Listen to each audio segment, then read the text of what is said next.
नमस्कार दोस्तों, आज इस सत्र में आप सभी का हार्दिक स्वागत और अभिनंदन है।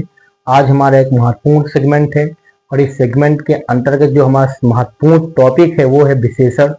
विशेषण से विभिन्न प्रतियोगी परीक्षाओं में विभिन्न प्रकार के प्रश्न पूछे जाते हैं। वह चाहे उत्तर प्रदेश लोक सेवा आयोग के द्वारा पूछी जाने वाली कोई भर्ती परीक्षा हो, चाहे अधीनस्थ लोक सेवा आयोग के द्वारा पूछी जाने वाली भर्ती परीक्षा हो, या उत्तर प्रदेश पुलिस बोर्ड के द्वारा पूछी जाने वाली जो प्रोन्नत पुलिस बोर्ड है उससे पूछी जाने वाली परीक्षाएं हों, या आप उत्तर प्रदेश के अंतर्गत कोई भी हमारी शिक्षक भर्ती परीक्षा है उससे संबंधित इस टॉपिक से प्रश्न क्या होते हैं पूछे ही जाते हैं। जैसे उत्तर प्रदेश में आरओ की परीक्षा में इस टॉपिक से सबसे महत्वपूर्ण प्रश्न बनाए जाते हैं क्योंकि वहां पे एक खास रूप से मेंशन रहता है। तो आइए आज हम जोड़ते हैं इस विशेषण के साथ, इस पर चर्चा करेंगे कि इसमें कितने प्रकार के क्वेश्चन बन सकते हैं, कितने सब टॉपिक्स जो इसके हैं वहां से कैसे कैसे प्रश्न पूछे जाते हैं, उनकी भी हम साथ में आपको थ्योरेटिकल यानी कि सैद्धांतिक रूप में भी समझाएंगे और उदाहरण के माध्यम से आपको बतलाएंगे कि यहाँ से और किस प्रकार से हम कोई बहुविकल्पी प्रश्न दिया गया है तो उससे उत्तर अच्छे से निकाल पाए। तो आइए देखते हैं विशेषण, यानी कि विशेषण से जो प्रश्न बनते हैं क्या क्या बनते हैं इसकी मैं एक बार आपसे व्याख्या कर देता हूं कि विशेषण क्या है। यहाँ से प्रश्न बनता है विशेषण किस शब्द की व्याख्या बतलाते हैं, यहाँ से प्रश्न बनता है। एक प्रश्न बनता है उद्देश्य विशेषण क्या होता है, विधेय विशेषण क्या होता है, एक पूछा जाता है प्रविशेषण क्या होता है, और जो अगला प्रश्न बनता है वो हमारा क्या होता है। तो हम बात कर लें कि जो विशेषण के प्रकार हैं या भेद हैं उनसे प्रश्न बनते हैं। खासकर वहां पे जो सार्वनामिक विशेषण है उससे बहुत ही महत्वपूर्ण प्रश्न बनाए जाते हैं। इसी तरह से अगर हम कहें फिर अगला हमारा डिग्री कंपेरिजन का क्वेश्चन आता है कि विशेषण की जो अवस्थाएं होती है वो कौन कौन सी होती हैं, और लास्ट में एक सबसे महत्वपूर्ण प्रश्न जो बनता है वह यह होता है कि कोई विशेष दिया है उसका विशेषण शब्द क्या होगा। तो आइए देख लेते हैं विशेषण क्या है। अगर हम आपसे कहें कि विशेषण क्या है तो आप कहेंगे विशेष को बतलाने वाले विशेष की विशेषता बतलाने वाले शब्द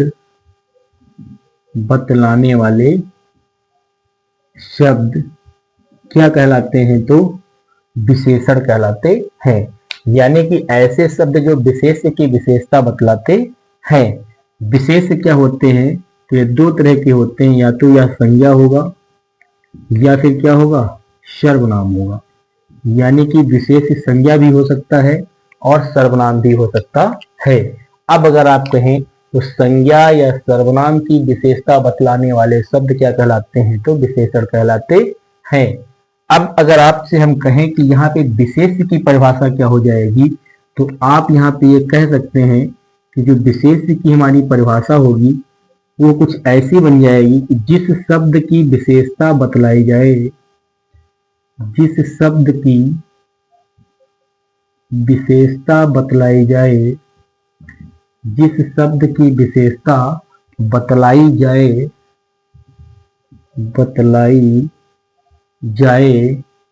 वह शब्द क्या कहलाता है तो विशेष कहलाता है। अब आपको ये समझ आ गया होगा कि विशेषण क्या है और विशेष क्या है। अगर मैं यहाँ पे एक उदाहरण लिख दूं, जैसे मैं गर्म दूध पीता हूं, मैं गर्म दूध पीता हूं तो यहाँ पे आप क्या देखेंगे, मैं गर्म दूध पीता हूं, दूध क्या हो गया और गर्म क्या हो गया। दूध यहाँ पे देखेंगे तो ये विशेष है क्योंकि संज्ञा पद है, इसलिए क्या हो जाएगा तो विशेष ही हो जाएगा। ये क्या बन जाएगा हमारा तो विशेष ही बन जाएगा। और अगर हम देखें गर्म क्या हो जाएगा तो ये हमारा क्या हो जाएगा विशेषण हो जाएगा। यानी कि विशेष की विशेषता कौन बतला रहा है, विशेषण बतला रहा है। क्यों, क्योंकि दूध हो गया संज्ञा और गर्म क्या हो गया विशेषण, इसलिए विशेषण ने दूध की व्याख्या की कि दूध कैसा है तो गर्म है, इसलिए क्या हो गया ये विशेष हो गया और यह क्या हो गया तो विशेषण हो गया। अब आपको बेहतर समझ आ गया होगा। आगे हम यहाँ से देखते हैं जो अगला हमारा प्रश्न बनता है विशेषण ही टॉपिक से, वो होता है कि उद्देश्य विशेषण, या आप यह कह लें कि विधेय विशेषण से जो प्रश्न बनता है वो कैसा पूछा जाता है और उसे कैसे पहचानेंगे। देखिए अगला, यानी कि अब जो प्रश्न है हमारा वह क्या है। देखिए प्रश्न बनता है यहां से कि उद्देश्य विशेषण या विधेय विशेषण से आप क्या समझते हैं। विधेय विशेषण से आप क्या समझते हैं, यानी कि विधेय विशेषण से आप क्या समझते हैं। देखिए उद्देश्य विशेषण और विधेय विशेषण क्या है। अगर हम आपसे यहाँ पे कहें कि यदि विशेष से पूर्व, इसी तरह से बना लेंगे आप लोग तो आपको हमेशा याद रहेगा। एक विशेष हो गया, इसको डिब्बे में बंद कर देते हैं। अब आप ये जानते हैं कि विशेष क्या होता है, संज्ञा होता है तो सर्वनाम होता है। अगर विशेष से पहले पूर्व, यानी कि विशेष से पूर्व और विशेष के बाद दो स्थितियां बनती हैं।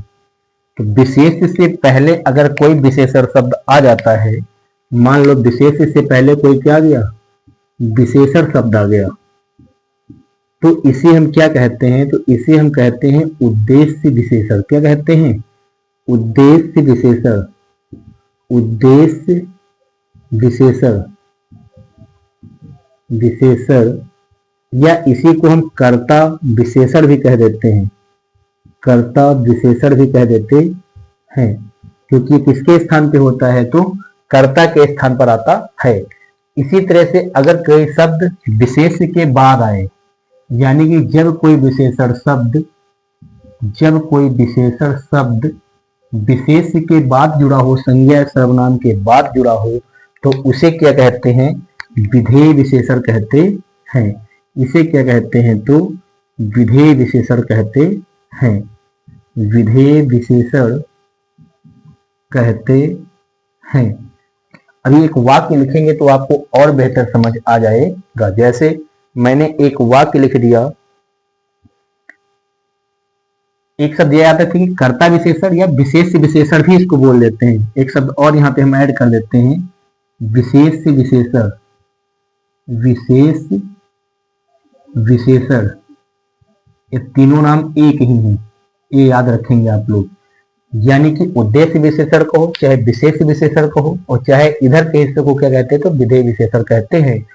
विशेष से पहले अगर आ जाए तो क्या हो जाएगा, उद्देश्य विशेषण या कर्ता विशेषण या विधेय विशेषण, क्योंकि कर्ता के हिस्से में आता है। और विशेष के बाद आ जाए तो इसे क्या कहेंगे, तो विधेय विशेषण कहते हैं। जैसे मैं एक वाक्य लिख रहा हूं यहां पर, सूनी जगह में भय लगता है।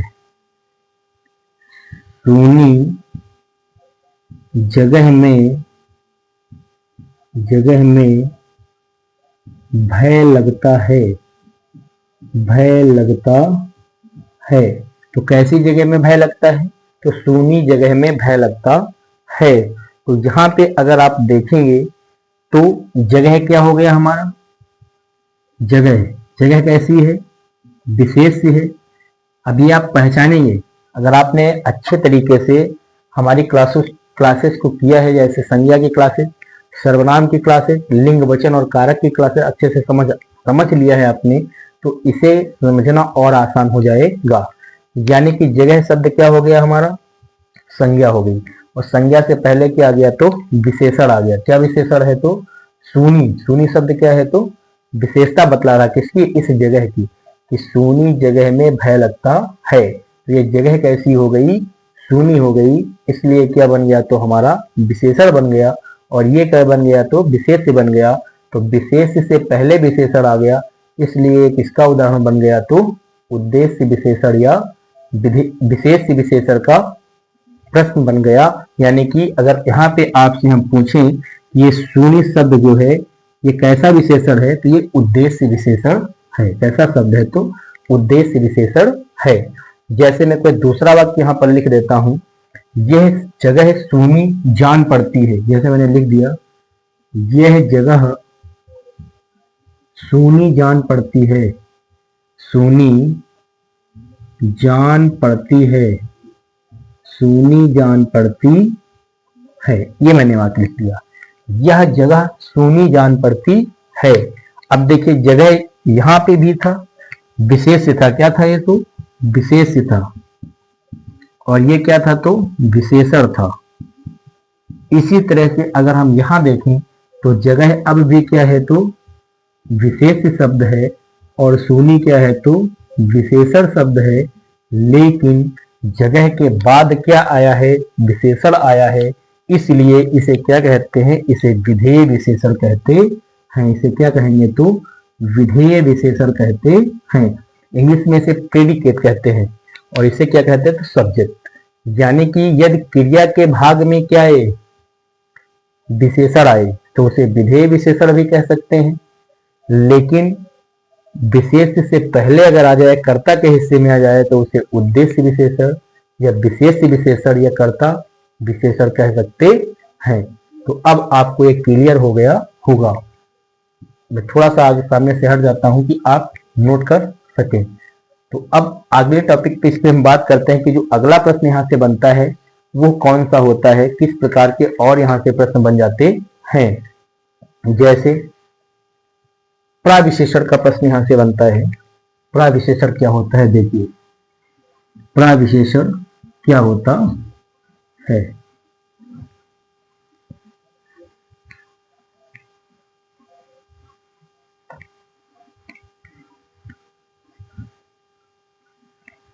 तो अगला हमारा हो जाएगा प्राविशेषण। प्राविशेषण, तो प्राविशेषण में अगर हम देखें तो सबसे पहले जैसे मैं एक वाक्य लिख देता हूं, तो आपको परिभाषा बताने से पहले और बेहतर समझ आएगा। तो अगर हम प्राविशेषण के लिए एक वाक्य लिख दें, जैसे गंगा सबसे लंबी नदी है। गंगा सबसे लंबी नदी है। सबसे लंबी नदी है, मैंने ये वाक्य यहाँ पर लिख दिया कि गंगा सबसे लंबी नदी है। अब यहाँ पर हम देखेंगे कि ये जो नदी शब्द है ये क्या हो गया, विशेष हो गया। ये आसानी से आप पहचान सकते हैं, संज्ञा शब्द है, यानी कि ये क्या हो गया, तो विशेष हो गया। इधर की ओर बढ़ेंगे तो लंबी इसकी क्या होगी, विशेषता हो गई, इसलिए क्या बन गया, विशेषण बन गया। लेकिन इस लंबी की भी विशेषता यहाँ पे बतलाई जा रही है। कैसी लंबी है, सबसे लंबी है, इसलिए इस शब्द को हम क्या कहते हैं, तो इस शब्द को हम प्राविशेषण कहते हैं। क्या कहते हैं, प्राविशेषण कहते हैं। यानी कि विशेष की विशेषता बतलाता था तो विशेषण था, लेकिन अब विशेषण की विशेषता बतलाने लगा तो इसलिए इसे क्या कह देते हैं, प्राविशेषण कहते हैं। तो आप यह कह सकते हैं कि ऐसे शब्द जो विशेषण की विशेषता बतलाते हैं, विशेषण की विशेषता बतलाते हैं, वह क्या कहलाते हैं, तो प्राविशेषण कहलाते हैं। तो इसमें प्राविशेषण क्या हो गया, तो सबसे हो गया, विशेषण क्या हो गया, तो लंबी हो गया, और विशेष क्या हो गया, तो नदी हो गई। अब इसी तरह से अगर मैं एक और उदाहरण आपके सामने रख दूं, जैसे पूजा अधिक आलसी है। जैसे पूजा अधिक आलसी है, अधिक आलसी है। यहां पे आप देखेंगे क्रिया है, ये सब्जेक्ट है यानी कि कर्ता है, दो विशेषण है, एक अधिक और एक आलसी। यानी कि ये आलसी क्या हो गया हमारा, इधर पूजा हो गया, और ये पूजा हो गया कैसा, विशेष हो गया। क्या हो गया, तो विशेष हो गया। अब यहाँ पे अगर आप गौर करें तो अभी इसके पहले पढ़े थे तो विशेष के बाद विशेषण आ रहा है, इसलिए किधर की ओर है, विधेय विशेषण के हिस्से में आ रहा है। तो ये हमारा क्या हो गया, अधिक प्राविशेषण हो गया, प्राविशेषण हो गया, और आलसी क्या हो गया, तो हमारा विशेषण हो गया। ये क्या हो गया, तो हमारा विशेषण हो गया। यानी कि पूजा आलसी है, लेकिन कैसी आलसी है, सब अधिक आलसी है, अधिक आलसी है, इसलिए क्या हो गया, यानी कि आलसी से भी ज्यादा, इसलिए यहाँ पे क्या बन गया, तो प्राविशेषण बन गया। अब आशा करते हैं आपको समझ आ गया होगा। अब अगर हम यहीं पे आपसे एक बात कर लें कि इसी हिस्से में एक प्रश्न और बन जाता है। एक होता है प्राथमिक विशेषण और एक होता है गौड़ विशेषण। तो इसी से निकलता है प्राथमिक और गौड़ विशेषण। यानी कि जो प्राथमिक विशेषण होगा ये हो जाएगा और ये क्या हो जाएगा, तो द्वितीयक विशेषण हो जाएगा। अब आप ये याद रखेंगे कि प्राविशेषण क्या होता है। तो विशेषण की विशेषता बतलाने वाले शब्द क्या होते हैं, तो प्राविशेषण कहलाते हैं। अब देखिए जो अगला यहाँ से प्रश्न बनता है वो क्या बनते हैं। अब इनके भेद से प्रश्न बनते हैं। कहाँ से प्रश्न बनते हैं, तो भेद से बनते हैं।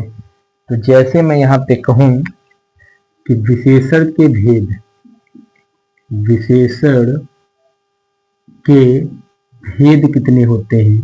तो विशेषण के अगर हम भेदों की बात यहाँ से आपसे कर लें कि विशेषण के भेद कितने होते हैं, तो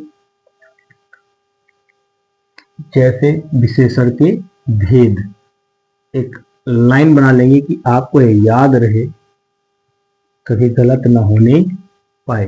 तो पहला जो यहाँ से विशेषण बनता है वो क्या बनता है, पहला जो विशेषण होता है गुणवाचक विशेषण होता है।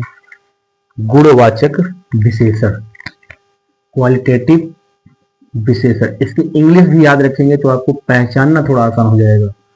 गुणवाचक विशेषण, गुणवाचक विशेषण। यानी कि पहला जो हमारा विशेषण होता है वो क्या होता है, तो गुणवाचक विशेषण होता है। क्वालिटेटिव, क्वालिटेटिव एडजेक्टिव, ये हो गया हमारा। तो आप ऐसे याद रखेंगे क्वालिटी जहां पे क्या हो, क्वालिटी हो। तो क्वालिटी अच्छी भी हो सकती है और बुरी भी हो सकती है, इसलिए पहला कैसा हो गया, गुणवाचक विशेषण हो गया। दूसरा यहीं पे अगर हम देखें कि दूसरा जो इसका एक भेद होता है वह क्या होता है, वह होता है संख्यावाचक। कैसा होता है, संख्यावाचक विशेषण, संख्यावाचक विशेषण। यानी कि न्यूमेरिकल है ना, जहां पे नंबर पाए जाए वो क्या हो जाता है, संख्यावाची हो जाता है। अगला होता है परिमाणवाचक। अगला क्या होता है, तो परिमाणवाचक, परिमाणवाचक जिसमें क्वांटिटी हो, क्या हो, क्वांटिटी हो। क्वांटिटी जहां पे होती है वो क्या हो जाता है, तो परिमाणवाचक हो जाता है। अगला जो हमारा होता है वो होता है सार्वनामिक विशेषण। सार्वनामिक विशेषण, सार्वनामिक विशेषण। यानी कि अब अगर हम कहें कि विशेषण के कितने भेद होते हैं, तो 4 भेद होते हैं। यानी कि विशेषण के कितने भेद होते हैं, तो 4 भेद होते हैं। कौन कौन से होते हैं, तो गुणवाचक विशेषण। दूसरा हमारा कौन सा विशेषण हो जाएगा, तो संख्यावाची विशेषण हो जाएगा। तीसरा हमारा परिमाणवाचक हो जाएगा और अगला हमारा सार्वनामिक विशेषण हो जाएगा। अब हम यहाँ पर एक एक की बात आपसे करेंगे। जैसे पहला हमारा क्या है, गुणवाचक विशेषण। गुणवाचक विशेषण, गुणवाचक विशेषण की बात यहाँ पे करते हैं। यानी कि क्वालिटेटिव एडजेक्टिव क्या होता है। तो यहाँ पे अगर हम आपसे कहें गुणवाचक विशेषण, गुणवाचक विशेषण, तो यहाँ पे गुणवाचक विशेषण में क्या क्या हो जाएगा।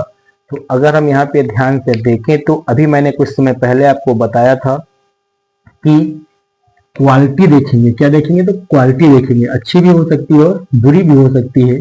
तो किसकी होगी क्वालिटी, तो या तो संज्ञा या फिर सर्वनाम। क्योंकि यहाँ पे क्या आ सकते हैं, संज्ञा और सर्वनाम ही आ सकते हैं। विशेष क्या होते हैं हमारे, संज्ञा और सर्वनाम होते हैं। तो आप कह सकते हैं कि संज्ञा या सर्वनाम की, संज्ञा या सर्वनाम की विशेषताएं, विशेषताएं जहां पर भी आएंगी वो सब का सब क्या हो जाएगा, तो गुणवाचक विशेषण हो जाएगा। अर्थात अगर आप समझें तो ये कह सकते हैं कि गुणवाचक विशेषण के अंतर्गत विशेषता बतलाने वाले शब्दों को रखा जाता है।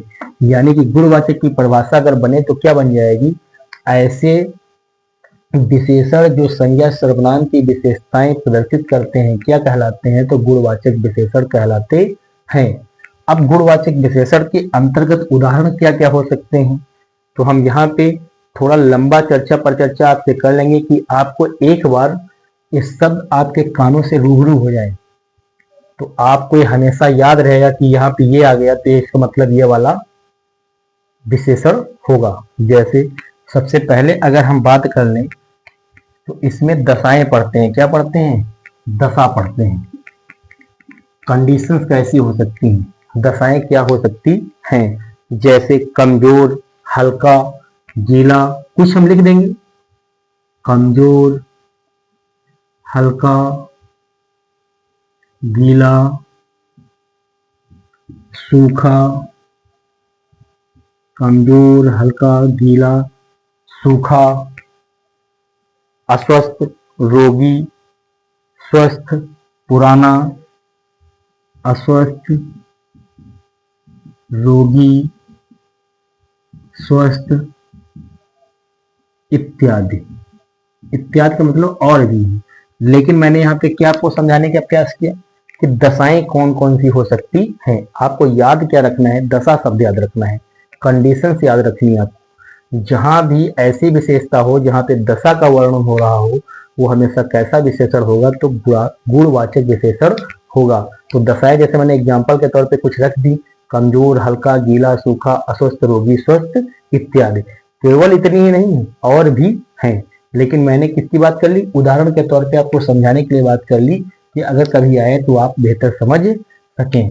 जैसे मैं एक बार आपको बता देता हूं कि और क्या हो सकती हैं। पतला, मोटा और घना, ये सब क्या हो सकती हैं? तो दशाएं हो जाती हैं। आगे हम बात करते हैं यहाँ पे दिशा की। किसकी बात करते हैं? अगला हमारा यहाँ पर हो जाएगा दिशा, यानी कि अगला यहाँ पे क्या हो जाएगा? तो दिशा हो जाएगा। दिशाएं कौन कौन सी होती हैं?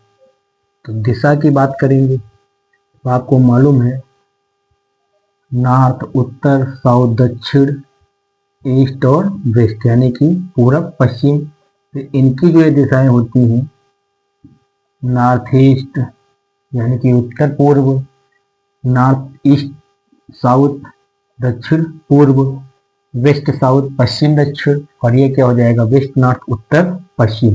तो ये जो दशाएं होती है क्या होती है? हमारी गुणवाचक विशेषण के अंतर्गत आती है। इसी तरह से यहाँ पे अगला अगर हम देखें तो क्या हो जाएगा? तो काल हो जाएगा। क्या हो जाएगा? उदाहरण के तौर पे काल। काल का तात्पर्य यहाँ पे समय से है। जैसे दैनिक, जैसे दैनिक क्या होगा? तो दैनिक, साप्ताहिक, साप्ताहिक, मासिक, पाक्षिक, मासिक, पाक्षिक, त्रैमासिक, द्विमासिक।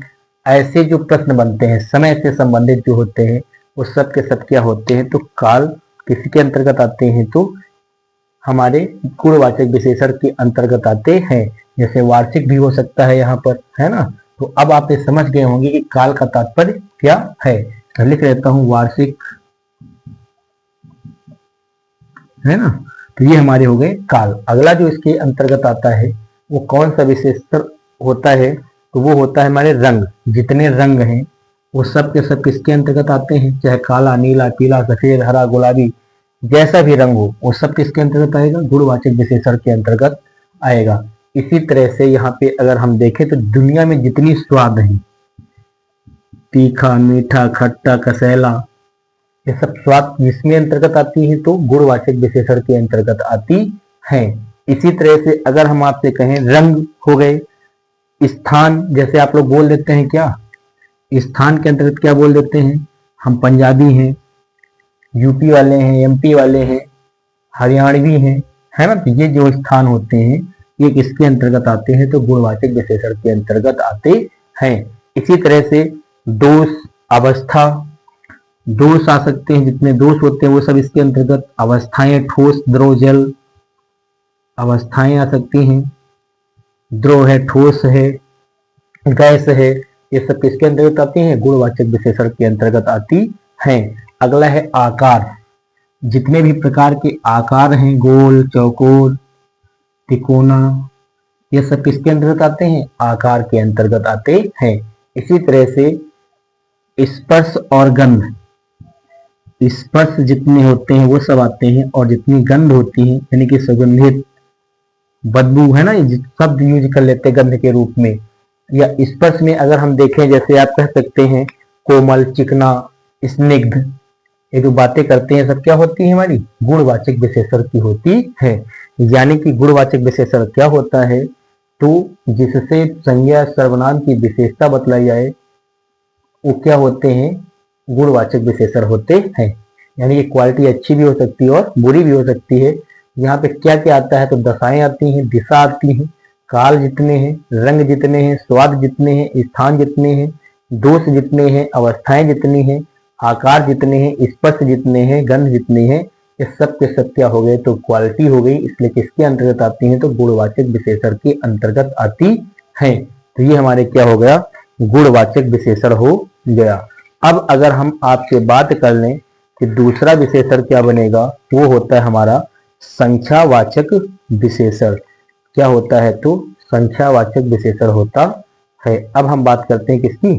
संख्यावाचक विशेषण की। तो देखिए संख्यावाचक विशेषण,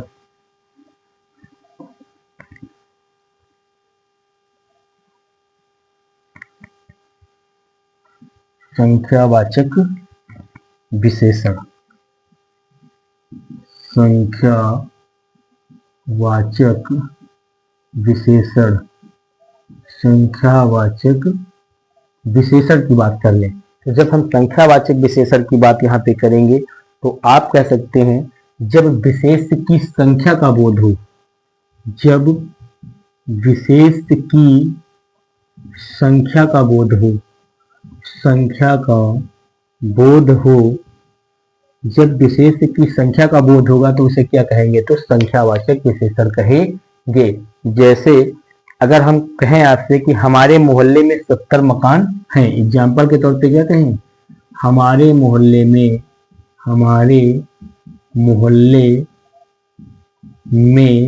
70 मकान हैं, 70 मकान हैं।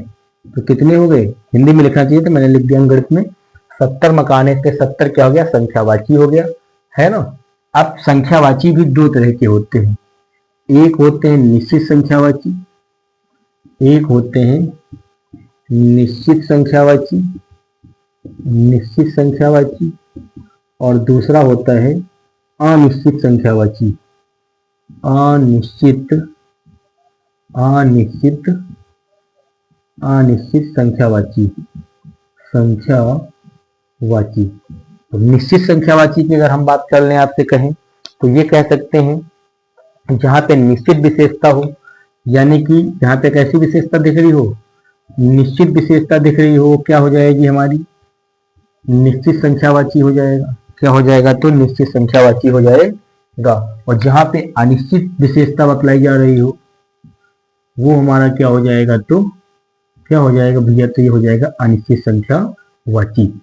जैसे निश्चित संख्यावाची की अगर हम कहें बात, मान लो मैंने एक वाक्य कह दिया कि बस दुर्घटना में 15 यात्री मारे गए, बस दुर्घटना में 15 यात्री मारे गए, 15 यात्री मारे गए। तो कैसी संख्या है? निश्चित है कि कितने यात्री मारे गए हैं? तो 15 यात्री मारे गए हैं, इसलिए निश्चित संख्यावाची हो गया।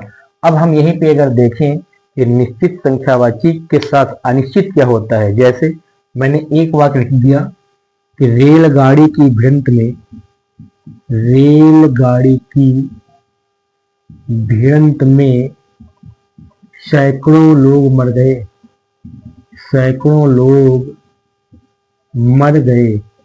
तो सैकड़ा तो है लेकिन आंकड़ा नहीं हमारे पास है कि कितनी संख्या है, निश्चित नहीं है, तो इसलिए ऐसा हो गया, तो अनिश्चित संख्यावाची हो गया।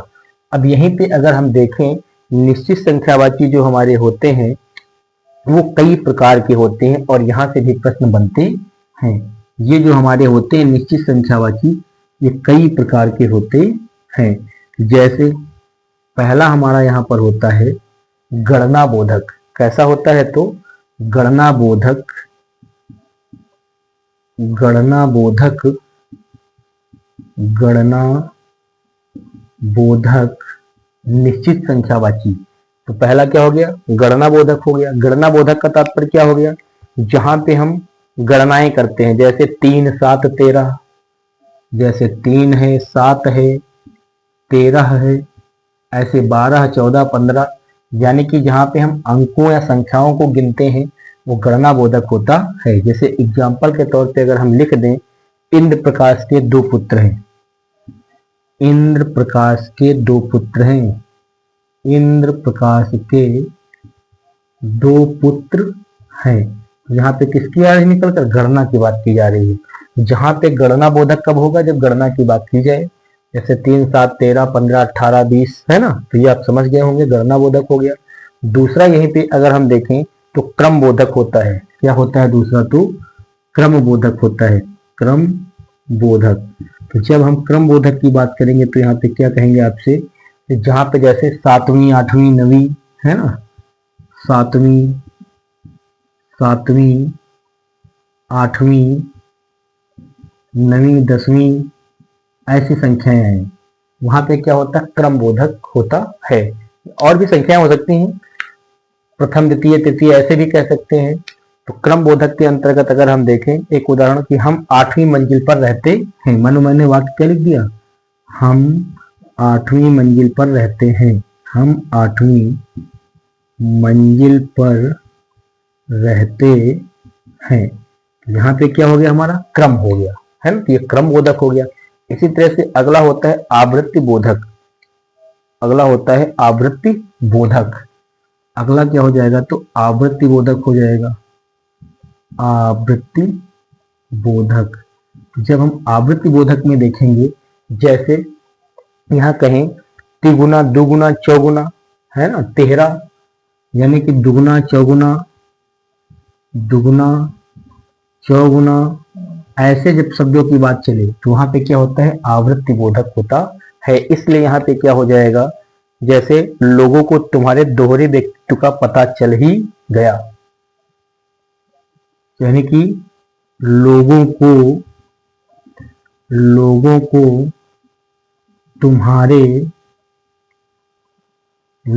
को तुम्हारे,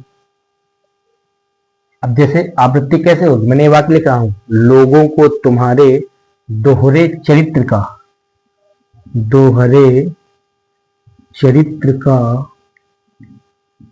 पता चल ही गया, यानी कि यहां से क्या हो गया, दोहराव है। दोहराव का मतलब आवृत्ति हो रही, एक गुण है और दूसरा भी गुण है, तो इसलिए अच्छा भी और बुरा भी। तो लोगों को तुम्हें दोहरे चीज का पता चल ही गया, इसलिए क्या कहते हैं, आवृत्ति बोधक कहते हैं। इसी तरह से अगला जो हमारा होता है वह होता है समूह या समुदाय बोधक, समूह या समुदाय बोधक, समूह या क्या हो जाएगा, समुदाय बोधक हो जाएगा, समुदाय बोधक हो जाएगा। जहां पे संज्ञा सर्वनाम के समूह की बात हो, जहां पे संज्ञा सर्वनाम के समूह की बात हो, वहां पे क्या हो जाता है, समूह या समुदाय बोधक हो जाता है। जैसे दोनों चारों है ना, जैसे मैं वहां पे वाक्य लिख दूं कि दोनों बहनों ने आकर्षक, दोनों बहनों ने आकर्षक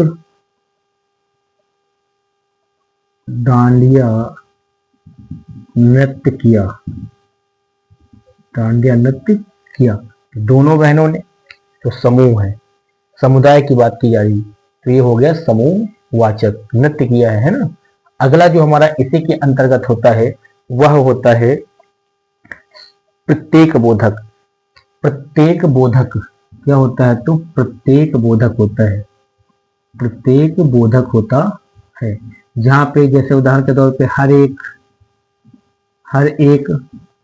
प्रत्येक है ना, यानी कि जैसे मैंने कहा आप में से प्रत्येक को मिठाइयां मिलनी चाहिए, तो प्रत्येक को का मतलब एक एक को मिलनी चाहिए, ऐसे भाव जहां पे निकलेंगे वो प्रत्येक बोधक कहलाएंगे। इसी तरह से एक और इसमें होता है जिसे हम कहते हैं समुच्चय बोधक। क्या कहते हैं? तो समुच्चय बोधक कह देते हैं, समुच्चय बोधक कह देते हैं।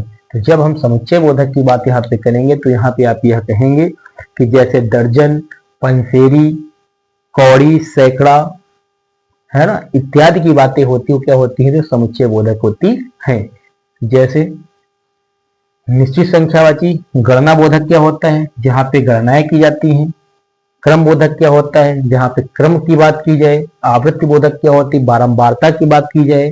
समूह या समुदाय बोधक क्या होता है? जिसमें एक समूह यानी कि संज्ञा सर्वनाम के समूह या समुदाय, एक जाति के लोगों की बात की जाती है। यहाँ पे प्रत्येक बोधक का मतलब होता है, प्रत्येक का मतलब यही है कि धन एक है ना, प्रत्यय लग जाता है इसमें। तो यहाँ पे जब आप देखेंगे तो यानी कि जितने भी लोग हैं उसमें से एक एक की बात की जाती है, वो प्रत्येक बोधक होती है। जैसे मैंने कहा था, आप में से प्रत्येक को मिठाइयां बांटी जाएं या हर एक को पैसे दिए जाएं। समुच्चय बोधक जहाँ पे क्या होता है? जैसे पंसेरी है ना, 5 किलो की कितनी होती? पंसेरी होती है। तो ऐसे जहाँ पे भाव हैं, एक समुच्चय की बात की जाए, टोटल दर्जन की बात की जाए, वो सब क्या हो जाएंगे? समुच्चय बोधक हो जाएंगे। आशा करते आपको यह समझ आ गया होगा कि संख्यावाची विशेषण क्या होता है। अब अगर हम आपसे बात करें, अगला जो हमारा होता है वो होता है परिमाणवाचक विशेषण। क्या होता है? तो परिमाणवाचक विशेषण होता है। जैसे देखिए, परिमाणवाचक विशेषण, परिमाणवाचक विशेषण की बात कर लेते हैं आप लोगों से।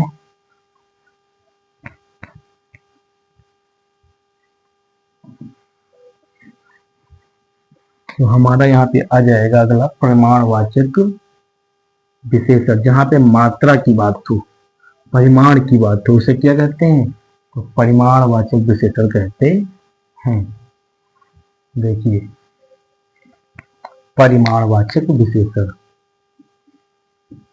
परिमाणवाचक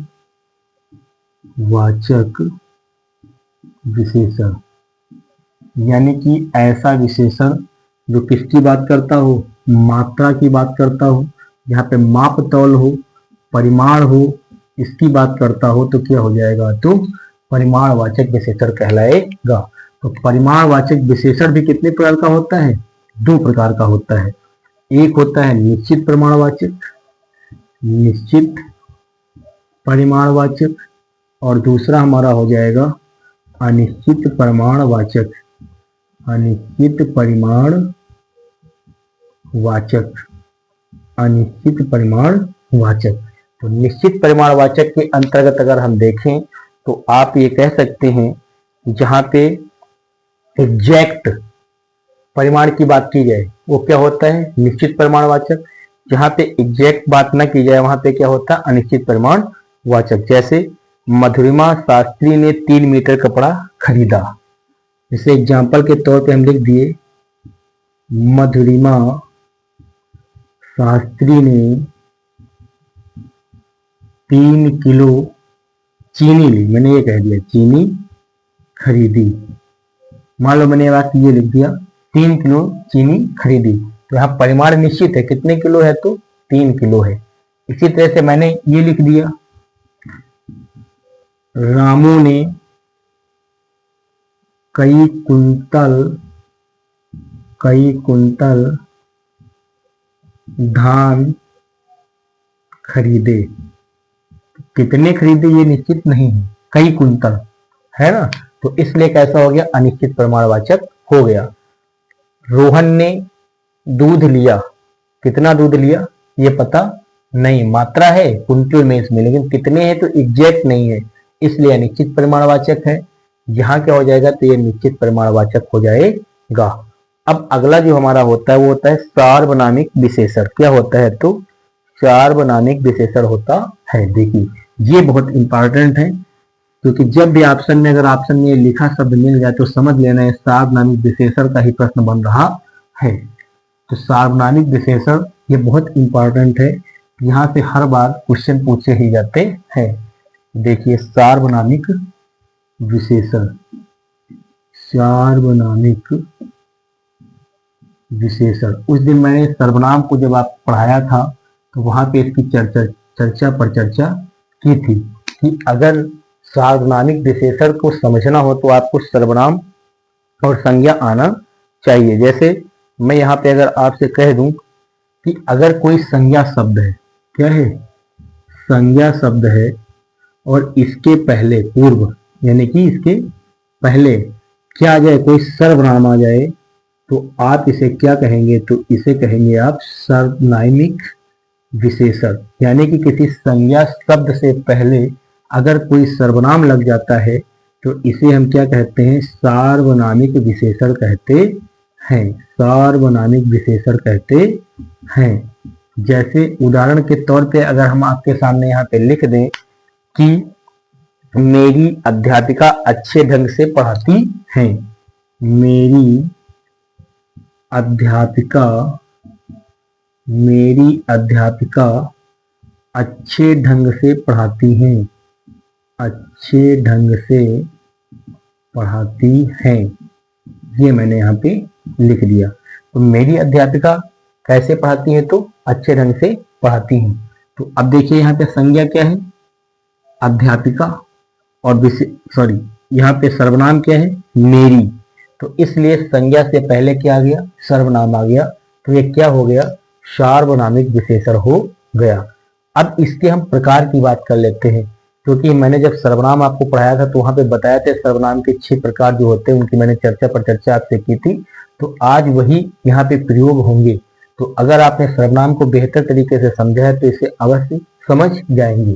तो सार्वनामिक विशेषण आशा करते आप समझ गए होंगे कि संज्ञा से पूर्व जब कोई सर्वनाम लग जाता है तो उसे क्या कहते हैं, सार्वनामिक विशेषण कहते हैं।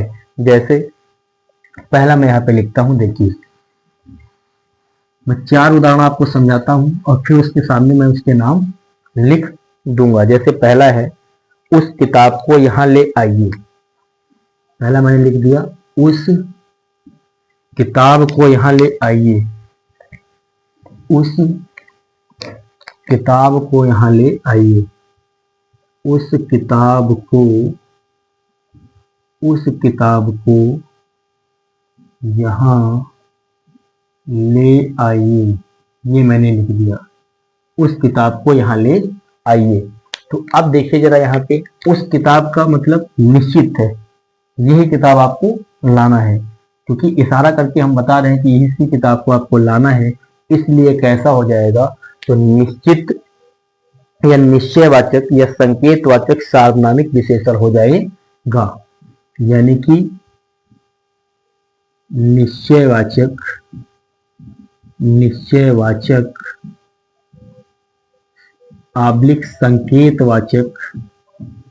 संकेतवाचक सार्वनामिक विशेषण हो जाएगा। कैसा हो जाएगा, तो सार्वनामिक विशेषण हो जाएगा। यानी कि जो पहला होता क्या होता है, वो निश्चयवाचक या संकेतवाचक सार्वनामिक विशेषण बन सकता है। कब, जब किसी की ओर निश्चित इशारे की बात हो या किसी वस्तु की ओर अगर इशारा भी हो रहा है और क्या है, निश्चितता का भाव उत्पन्न हो रहा है, तो क्या बन जाएगा, वो सार्वनामिक विशेषण बन जाएगा। जैसे किताब यहाँ पे संज्ञा शब्द था, उससे पहले क्या आ गया, तो सर्वनाम आ गया। ये क्या हो गया, तो सर्वनाम हो गया, और ये क्या हो गया, तो संज्ञा हो गया। तो संज्ञा से पहले सर्वनाम लग गया, इसलिए इसे क्या बोल दिया हमने, सार्वनामिक विशेषण कह दिया। जैसे मैं दूसरा वाक्य यहाँ पे लिखता हूं, कोई सज्जन आए हैं, कोई सज्जन आए हैं, कोई सज्जन आए हैं। यहाँ पे क्या हो जाएगा, सज्जन क्या हो गया, संज्ञा हो गई। सज्जन क्या है, तो संज्ञा है। कोई क्या है, तो सर्वनाम है, क्या है, तो सर्वनाम है। तो यहाँ पे आप देख सकते हैं संज्ञा से पहले क्या है, सर्वनाम है, इसलिए क्या बन जाएगा, तो संज्ञा से पहले यहाँ पे क्या गया, सर्वनाम आ गया। और जब संज्ञा से पहले यहाँ पे सर्वनाम आ गया तो इसलिए बन गया सार्वनामिक विशेषण। लेकिन इसका जो भाव निकलता है, कोई सज्जन आए हैं, स्पष्ट नहीं हो रहा कौन आया है, इसलिए बन जाएगा अनिश्चयवाचक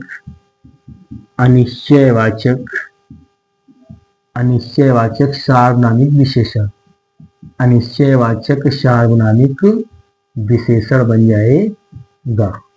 इसी तरह से अगर हम अगला वाक्य आपके सामने एक और लिख दें, कौन आदमी आया है। जैसे कौन आदमी आया है, कौन आदमी आया है। तो यहां भी आप पहचानेंगे, क्या हो जाएगा, आदमी संज्ञा हो गया, इसके पहले ये क्या हो गया, सर्वनाम हो गया। यानी कि कौन सर्वनाम है, आदमी क्या है, संज्ञा है। तो ये कौन आदमी आया है, प्रश्न पूछने का भाव निकल रहा है, इसलिए कैसा हो जाएगा, तो प्रश्नवाचक सार्वनामिक सार्वनामिक विशेषण बन जाएगा। इसी तरह से अगर मैं एक वाक्य और लिख दूं कि जो आदमी कल आया था वह बाहर बैठा है। जो आदमी कल आया था, जो आदमी कल आया था वह बाहर बैठा है, वह बाहर बैठा है, वह बाहर बैठा है। तो अब यहां भी आप देखेंगे कि जो आदमी कल आया था वही बाहर बैठा है, यानी कि जो आपको कल मिला होगा, है ना, आया था, उसका संबंध आज के बैठे व्यक्ति के संबंध को दर्शा रहा है। इसलिए यहाँ पे कैसा हो जाएगा, तो संबंधवाचक सार्वनामिक विशेषण हो जाएगा, सार्वनामिक विशेषण हो जाएगा। अब आप ये समझ गए होंगे कि सार्वनामिक विशेषण क्या होता है। तो जब अगर मान लो इन 4 प्रकार में से पूछेगा तो थोड़ा सा क्या हो जाएगा, ये कठिन हो जाता है, थोड़ा सा क्या होगा, तो कठिन होगा। लेकिन जब केवल पूछे कि सार्वनामिक विशेषण इसमें से क्या होगा, तो आप आसानी से पहचान जाएंगे। कैसे पहचानेंगे, संज्ञा से पहले अगर कोई सर्वनाम है तो सार्वनामिक विशेषण हो जाएगा। अगर संज्ञा के पहले सर्वनाम है और उससे निश्चय और संकेत का बोध हो रहा है तो निश्चयवाचक संकेतवाचक सार्वनामिक विशेषण हो जाएगा। यदि कोई संज्ञा शब्द है उसके पहले सर्वनाम आया है और वहां पे अनिश्चय का भाव निकल रहा, अनिश्चितता का भाव निकल रहा, तो अनिश्चयवाचक सार्वनामिक विशेषण हो जाएगा। यदि कहीं पे संज्ञा से पहले सर्वनाम आया है और प्रश्न पूछने का बोध हो रहा है तो प्रश्नवाचक सार्वनामिक विशेषण हो जाएगा। और यदि कोई ऐसा वाक्य, ऐसा भाव लिखे जहाँ पे दो व्यक्तियों का संबंध सेम हो, जैसे मैं ये कह दूं कि यह वही आदमी है जो कल बाजार में मिला था, तो यहाँ पे क्या हो जाएगा, संबंध की बात की जा रही है, इसलिए क्या बन जाएगा, तो संबंधवाचक सार्वनामिक विशेषण बन जाएगा। तो ये आपने क्या पढ़ लिया, चारों प्रकार पढ़ लिए, गुणवाचक पढ़ लिया, संख्यावाची पढ़ लिया, परिमाणवाचक पढ़ लिया और सार्वनामिक विशेषण पढ़ लिया। तो आशा करते हैं कि आपको ये बेहतर समझ आ गया होगा। अब यहीं से एक और छोटा सा प्रश्न बनता है, उसकी चर्चा पर चर्चा हम आपसे कर लेते हैं। जैसे कुछ विशेषणों की तुलना, यानी कि तुलना का तात्पर्य क्या होता है, यहाँ पर अगर हम यहाँ पे देखें कि विशेषणों की तुलना का तात्पर्य क्या होता है, तो जहां पे डिग्री की बात करते हैं, यानी कि विशेषण की डिग्री कितनी होती है, तो यहाँ पे जो प्रश्न बनता है वो कभी कभी बहुविकल्पी प्रश्न इस तरह से आ जाता है कि इसका तर अवस्था क्या होती है और इसकी तम अवस्था क्या होती है, ये प्रश्न यहाँ से बन जाता है। देखिए इसकी भी बात हम साथ में कर लेते हैं। देखिए, यानी कि विशेषण की अवस्थाएं, विशेषण की अवस्थाएं, विशेषण की अवस्थाओं की अगर हम बात कर लें यहाँ पे, तो देखिए 3 अवस्थाएं होती है। एक होता है मूलावस्था, एक होता है मूलावस्था, मूलावस्था, दूसरा होता है, एक हो गया हमारा मूलावस्था, दूसरा यहां पर हो जाएगा उत्तरावस्था, उत्तरावस्था, उत्तरावस्था, अगला हो जाएगा उत्तमावस्था, उत्तमावस्था। यानी कि इसे शुद्ध भाषा में कहें तो तर और तम, 2 शब्द याद रखेंगे, एक मूल होता है, दूसरा तर और तीसरा तम होता है। जैसे शब्द हो गया अधिक, शब्द क्या हो गया, तो अधिक हो गया, यानी कि मूल शब्द क्या है विशेषण का, अधिक, इसकी उत्तरावस्था में जाएंगे तो बन जाएगा अधिकतर, अधिकतर, इधर जाएंगे तो क्या बन जाएगा, अधिकतम, अधिकतम। इसी तरह से अगर यहीं पे हम बात कर लें आपसे और उदाहरणों की, जैसे सरल, तो सरल शब्द है तो क्या बन जाएगा यहाँ पे, सरल का हो जाएगा सरलतर और सरलतम। सरलतम, ये हमारे क्या हो गए, विशेषण की अवस्थाएं कितनी होती, तो 3 होती, मूलावस्था, उत्तरावस्था, उत्तमावस्था। इसे तर अवस्था भी कहते हैं, इसे तम अवस्था भी कहते हैं। तो कभी कभी विशेषण की केवल अवस्थाएं आपसे पूछ ले तो कितनी होती हैं, तो 3 होती हैं। तो ये आप जरूर याद रखें। ये अगला एक प्रश्न यहाँ से और बनता है, उसकी भी हम चर्चा पर चर्चा आपसे थोड़ी कर लेते हैं। बाकी इस हिस्से का जो है लास्ट हिस्सा हम पढ़ने जा रहे हैं, इस हिस्से का नोट्स हम अपने टेलीग्राम चैनल पे डालेंगे, वहीं से आप क्या करेंगे, इसे प्राप्त करेंगे, जिसका लिंक आपको इस क्लास के डिस्क्रिप्शन बॉक्स और कमेंट बॉक्स दोनों में मिल जाएगा। आप उसे ज्वाइन कर लीजिएगा। देखिए अगला जो यहाँ से हमारा प्रश्न बनता है वो बनता है कि एक तरफ कुछ पद होते हैं या कुछ शब्द होते हैं और उनका क्या विशेषण क्या होता है, उनका विशेषण शब्द क्या हो जाता है। तो ये बहुत इंपॉर्टेंट है। ये जब आता है तो थोड़ा सा टफ भी हो जाता है। ये आपको सही शब्द नहीं मालूम तो कठिन होगा। और ये जितने शब्द यहाँ पे हम संज्ञा के साथ, सर्वनाम के साथ, लिंग के साथ, कारक के साथ लिखते हैं, है ना, कुछ टॉपिक्स में लिखते हैं, वो महत्वपूर्ण होते हैं, वो सुपर टेक्स्ट के स्तर पे काम आएंगे। या वर्तनी शुद्धि के जब प्रश्न आएंगे तो यहाँ से बनते हैं। तो विशेष ध्यान रखें ये। तो यानी कि विभिन्न प्रकार के शब्दों के विशेषण क्या होते हैं, हम इसकी चर्चा पर चर्चा आपसे कर रहे हैं। जैसे अगर हम आपसे कहें, जैसे एक तरफ कुछ संज्ञा शब्द भी हो सकते हैं, इसलिए हम संज्ञा ये नहीं लिख रहे हैं, क्रिया नहीं लिख रहे हैं, सीधे शब्द लिख दिया, दूसरा क्या लिख दिया, विशेषण। जैसे शब्द है हमारे सामने पुलक, पुलक, तो पुलक क्या क्या होता है, पुलकित बन जाता, क्या बन जाता है, पुलकित बन जाता है। इसी तरह से और अगर हम शब्द कहें दिन का दैनिक, दिन का दैनिक बन जाएगा। दिन का क्या हो जाता है, दैनिक, एक प्रत्यय जुड़ जाता है। इसी तरह से भूगोल का भौगोलिक, भूगोल का भौगोलिक, भौगोलिक, ये मैं इसलिए यहाँ पे आपको ये समझा रहा हूं, भौगोलिक। इसी तरह से सांप का सापित, सांप का सापित, सापित। तो यहाँ पे अगर आप देखेंगे तो ये समझने के लिए हमने आपको ये बता दिया कि ऐसे जो विशेषण हैं, ये शब्दों के विशेषण क्या होते हैं, इनको चुनना थोड़ा सा कठिन इसलिए हो जाता है। जैसे पुलक है, पुलकवान को ही बुल लिख दिया ऑप्शन, तो पुलकवान गलत होता है, क्या होता है, पुलकित। दिन है, दिन का विशेषण क्या होता है, दैनिक, है ना। भूगोल है तो भौगोलिक। तो ये शब्दावलियां किस प्रकार से लिखी जाती हैं वर्तनी शुद्धि के अंतर्गत, ये भी ध्यान रखना है। और साथ में ये भी ध्यान रखना कि इनका विशेषण क्या होगा। तो हम यहाँ पे कुछ शब्द और उनके विशेषण आपके सामने एक पीडीएफ के रूप में दे देंगे, क्योंकि अगर हम यहाँ सारे शब्दों की चर्चा पर चर्चा, महत्वपूर्ण और जो भी जितने शब्द होंगे वो केवल महत्वपूर्ण शब्द होंगे जो विभिन्न परीक्षाओं में पूछे जाते हैं और पूछे जा सकते हैं। तो उनकी अगर हम चर्चा पर चर्चा इस बोर्ड पे करेंगे तो थोड़ा लंबी क्लास हो जाएगी। तो ये मैंने इसीलिए आपको समझा दिया यहाँ पर, और मैं इसका एक नोट्स दे दूंगा आपको, तो इसमें कौन से इंपॉर्टेंट शब्द हैं आप 1-2 बार देखेंगे तो आपको याद हो जाएगा। तो आज इस क्लास में हमने क्या पढ़ा, विशेषण पूर्ण रूप से पढ़ लिया। अब जो अगली हमारी कक्षा होगी वो क्या होगी, तो कारक, सॉरी, क्रिया की होगी। अब हम क्रिया पढ़ेंगे, फिर क्रिया के प्रकार पढ़ेंगे, और इसके साथ क्या पढ़ेंगे, काल और वाच्य पढ़ लेंगे। तो आज इतना ही रखते हैं। जय हिंद, जय भारत, धन्यवाद।